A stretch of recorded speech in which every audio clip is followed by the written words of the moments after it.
కాలిపోతుంది కదా, వాల్యూ లేదు. అలాగే మనం దేవునిలో లేకపోతే, దేవుని యొక్క శక్తి మనలో లేకపోతే, దేవునిలో వాక్యం క్రీస్తే ఇది బండ, అవునా, రాయి. అయితే ఇది దేవుని యొక్క వాక్యానికి ఇండికేట్ చేస్తుంది అన్నమాట. మనం ఇది దేవుని వాక్యం అనుకుందాం. వాక్యం, దేవుని శక్తి, దేవుని యొక్క పాటలు, యెహోవా యందు భయభక్తులు, వాక్యానుసారంగా మనం జీవించినట్లయితే ఇదంతా కూడా దేవుని వాక్యము, దేవుడు, దేవుని శక్తి. ఓకేనా? చాలా జాగ్రత్తగా చూడండి. ఇప్పుడు ఈ దేవుని శక్తిని ధరించుకున్నట్లయితే ఆ పేపర్ కాలిపోతుంది. చూడండి,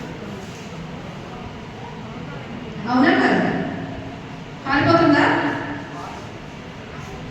కాలిపోయిందా?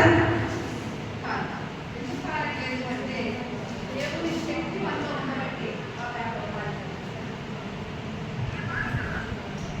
మీరు